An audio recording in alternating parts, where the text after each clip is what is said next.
wants Santa. Who wants the other one anymore? Blend new beliefs with science, add credibility, redefine words. Oh, you have all these fancy words coming in and such stupid ones like holiness, stuff like that. Provide mystic experiences that contradict old beliefs, immerse students in enticing forms of new beliefs, use target beliefs, and demand purity. And there's the catch. You have to be good, you have to be pure, you have to present Lucifer. Well, here is the religious world, how it responds to these teachings.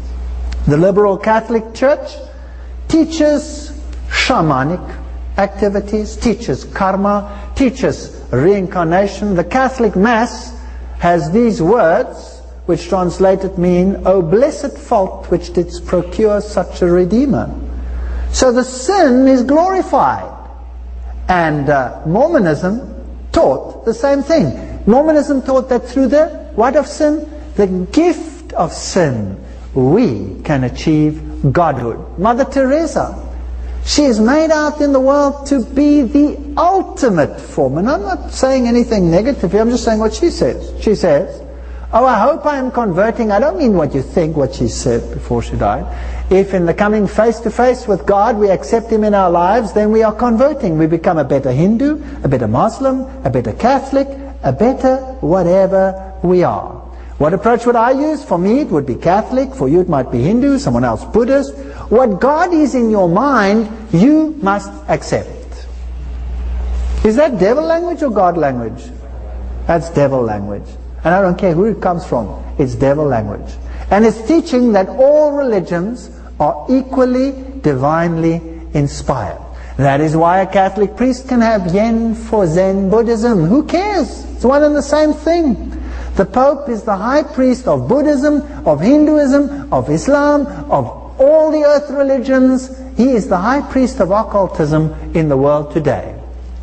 And the Dalai Lama has no problem in acknowledging them. Peace Prize winners, we must merge the ethical and the practical, the political and the priests. Church and state must come together. The sacred and the secular. This was the theme of the Global Conference of Spiritual Parliamentary Leaders of the Human Survival at Oxford. And since that day, it has culminated until at the end of last year in New York, it reached its heyday. Robert Runcie was there at the first one, Koenig, Dalai Lama, Catholics, Muslims, all the religions of the world coming together. Now, this is an interesting article. Where does it come from? It's an article that appeared in the Belgian national newspaper, Le Soir, dated 30th August 2000. And the author is Christian Laporte. I have to give you these things in detail, otherwise people will say I'm going nuts. A general rehearsal is taking place at the highest level in a forum where the Supreme Being, Grand Architect, by the way, those are Masonic terms, of Lucifer, or watchmaker of the universe, if he exists at all, this guy is writing facetiously about this, is to recognize his own. At a time when the United Nations will shortly host the summit of the millennium, with the presence of the heads of state of the entire world, please note, the presence of the heads of states of the entire world, all the world's religious leaders have been gathered in New York to discuss the most important theme of the world, peace and tolerance. The more distant objective to create a kind of United Nations of faith, where the representatives of faith and philosophies could meet, and in order to discuss the future together, whilst abandoning their fatwas, theses, other terrible arms, blah, blah, blah, blah, and relegating them to the cloakroom. This is a very noble ecumenical initiative, with the widest possible meaning having been called into being, despite the lack of initiative of the United Nations, by Ted Turner. Ooh, interesting. Ted Turner. He financed it.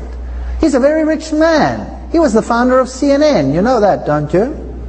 Yes, he was married to James Fonda, who funded the initiative. He is the vice president of Time Warner Incorporated and founder of CNN. For every sin there is grace, writes this writer. 10 years ago, the flamboyant boss of instantaneous television had declared that Christianity was nothing but an affair for losers and freaks.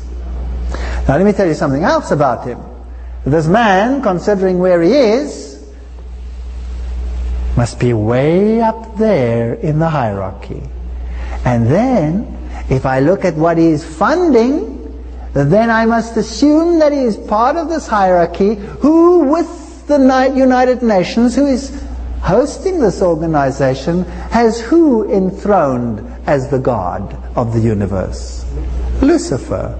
No wonder he can say that Christianity is an affair for losers and freaks, because he has another God, and this is eyewash. Funding the various religions of the world to become one is an objective of Freemasonry. They must all become one, but you can only become one if Jesus is out of the equation. So these are Luciferian initiatives. This man, the Dalai Lama, is another God man. It's interesting that he's the reincarnation of the original Lama, but in case he should die, the next one is already born. This reincarnation must be very confused, not knowing whether to live in this one or this one at the same time. What a load of rubbish they teach. Isn't it incredible? By the way, he is giving a Masonic signal picture, and he's called by Time magazine God King. And of course he receives a peace prize. And Buddhism and papacy are one and the same. Christianity teaches that I will give you life, and I will give you life to the full. Christ wants to fill you. Buddhism teaches empty yourself until you are nothing. You float until you go. Pathetic.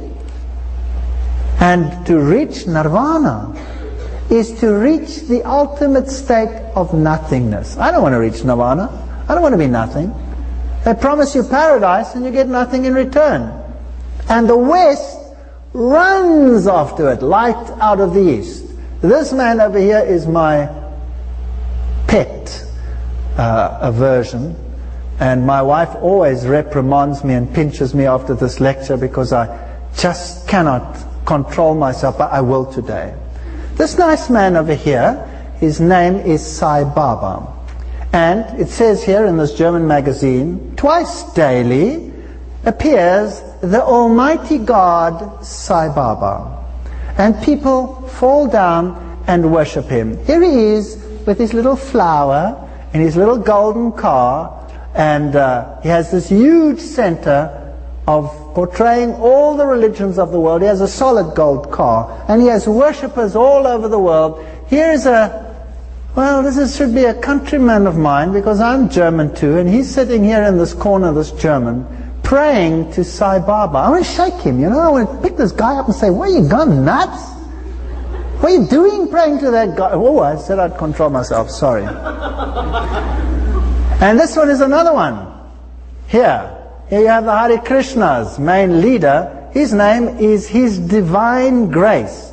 And then I can never pronounce this name. It's Pachi Devatata Samadmiteta Prabhabla Puba or something like that. And he's God.